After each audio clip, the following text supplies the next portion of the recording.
নমস্কার বন্ধুরা, দীপার রান্নাঘরে তোমাদেরকে স্বাগত। তো চলো আজকে ঝটপট খুবই সহজে বানিয়ে ফেলি তালের বড়া। তো তালের বড়া বানানোর জন্য প্রথমেই আমাদের যেটা লাগছে সেটা হলো তাল। এখানে দেখো আমি কিছুটা পরিমাণ তালের শাঁস নিয়ে নিয়েছি। তালের শাঁসের উপর নির্ভর করে এখানে আমি দিয়ে দিচ্ছি পরিমাপ মতো আটা। তোমরা চাইলে আটার বদলে এখানে ময়দা ব্যবহার করতে পারো।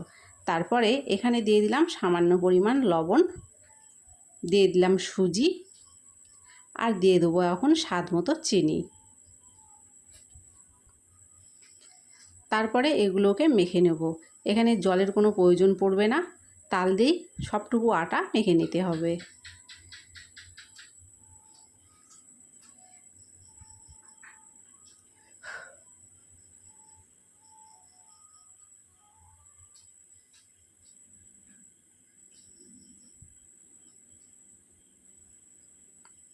খুব ভালো করে দেখো মাখা হয়ে গেছে। এটাকে আমি 30 মিনিটের জন্য ঢেকে রেখে দিয়েছিলাম।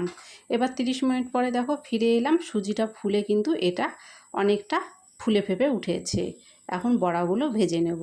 কড়াইতে তেল দিয়ে তেলটাকে খুব ভালো করে গরম করে নিয়েছি। এখন এগুলো বড়া ভেজে নেব।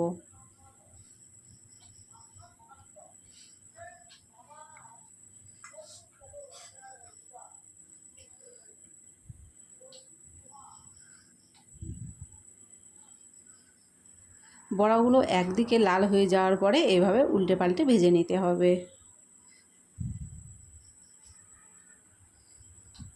তো দেখো প্রথমের বড়াগুলো আমি খুব ভালো একটু ডিপ লাল করে ভেজে নিয়েছি। এখন এগুলো হয়ে গেছে, উঠিয়ে নেব। এরপরে বড়াগুলো ঠিক আমি এই একই রকমভাবে ভেজে নেব। তো খুবই সাধারণভাবে আজকে তোমাদেরকে দেখিয়ে দিলাম তালের বড়ার রেসিপি। কেমন লাগলো ভিডিওটা কমেন্ট করে অবশ্যই জানিও। ভালো লাগলে অবশ্যই লাইক করে দিও, চ্যানেলটিকে সাবস্ক্রাইব করে পাশে থাকা বেলটিকে অবশ্যই প্রেস করে দিও, আর ভিডিওটাকে বন্ধুবান্ধব আত্মীয় স্বজনদের মধ্যে অবশ্যই শেয়ার করে দিও।